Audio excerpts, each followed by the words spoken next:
Hello, I'm with Anubha Bhonsle, the lady of the moment, who has just come up with this brilliant book called Mother, Where's My Country?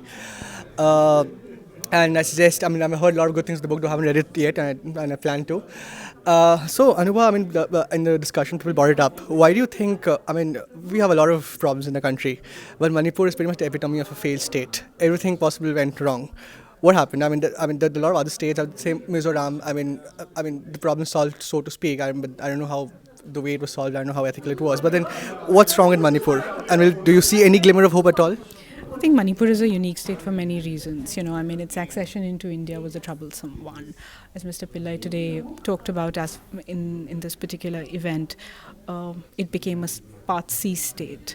The fact that it got statehood much after Nagaland, the fact that its language was not recognized, the fact that still textbooks in India, NCRT textbooks in India, almost tell you nothing about the history of the Northeast, the fact that there's alienation, there's apathy of a kind. I spoke about how people from Manipur often say that concern or sympathy of some kind actually comes in the form of an EMI. Once every 30 days you may think that too may not be possible. It happens, you've got to pay an EMI in 30 days, but I think concern for the Northeast never comes. Combine that with the great ethnic divide that exists in Manipur, the multiple insurgencies that have actually served very little purpose.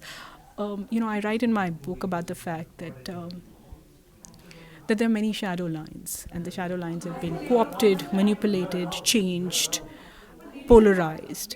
But the reasons why those shadow lines came have never been addressed.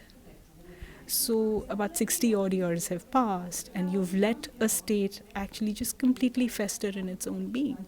So, just look at the words that have been used today. Depression, the fact that there is brooding, the fact that there is victimhood. The fact is that people have been denied their memory, people have been denied justice, and people have been denied a voice.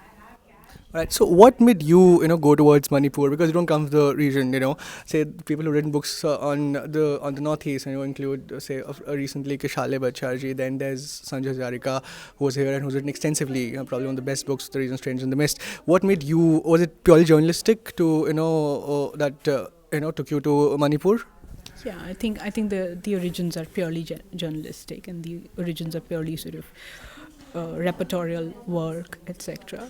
Um, Ironically, I first started covering it in 2006 when Sharmila came to Delhi. So that in sense tells you the story that Right. Sharmila had to come to Delhi for You to for even me to take sort notice of. of her. Huh.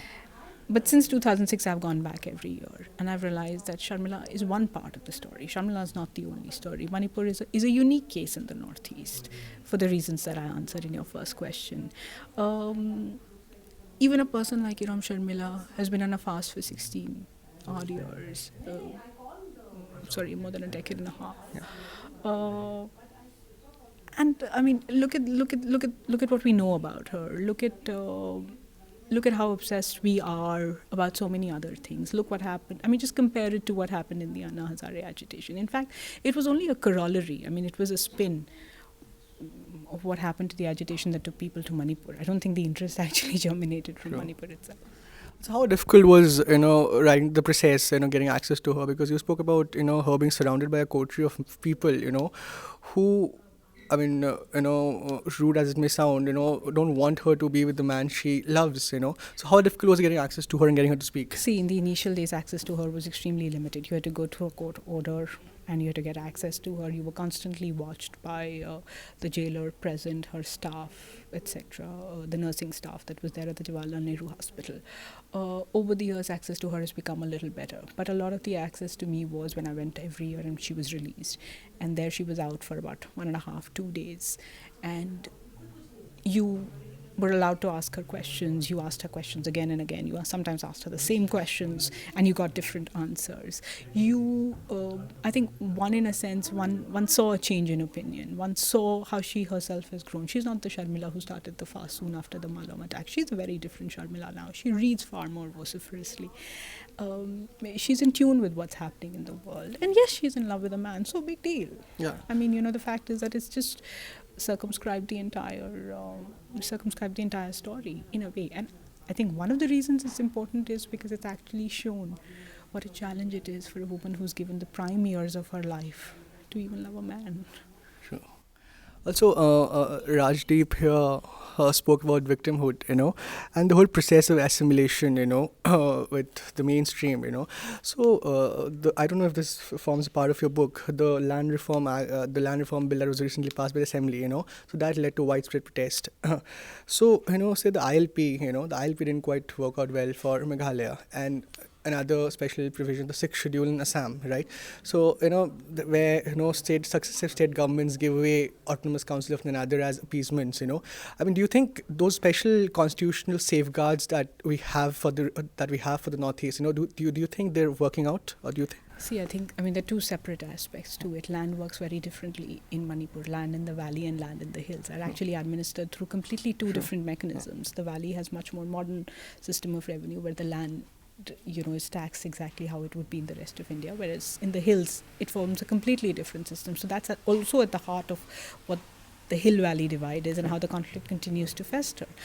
On the measures of, let's say, the ADCs, the autonomous district councils, which also exist in the hill areas in Manipur, you've seen ADC elections for very long actually just be completely defunct because the Nagas opposed them for such a long time, and the people who were elected were almost elected unopposed.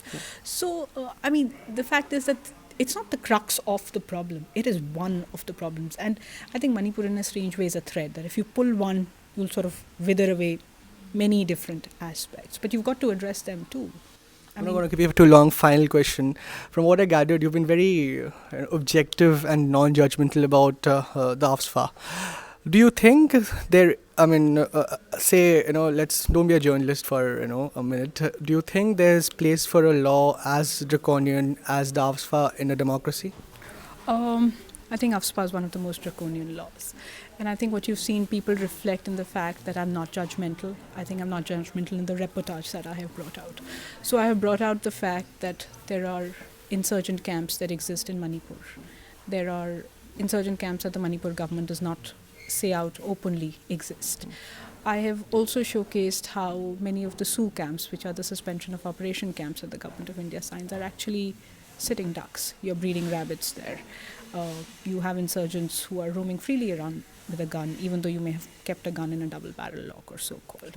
So the fact is that when some of these exist, can you allow a soldier to be there with a gun and without a safeguard? Can any democratic government allow that? But say when the peacekeeping forces go to conflict zones in, say, Africa, or probably regions as dangerous as Manipur. I mean, there's no AFSFA. They don't carry AFSFA along with them. You think peacekeeping forces don't have a legal safeguard? They do, but I mean, the kind of impunity that, all right. Yeah, I mean, of course they have a safeguard. So the idea is not to say whether AFSPA should go or AFSPA should not go. There is, I think, no denying that AFSPA is an extremely draconian law. The fact is, are we going to hold on to the AFSPA bogey and not address the many other issues that exist? I think Ajay looked at it very brilliant. Can the army work without AFSPA? Of course it can. Should the army work without AFSPA? We don't know. We'll have to take the army into consideration. Also, we must keep in mind that no one is calling Manipur a conflict. Yeah. It's called a low-intensity conflict. Thank you so much. If you enjoyed that, click up here to support us and down here to subscribe. Be sure to check out our older episodes and the other stuff we do, like Can You Take It, I Agree, panel discussions, comics and animations, and much, much more.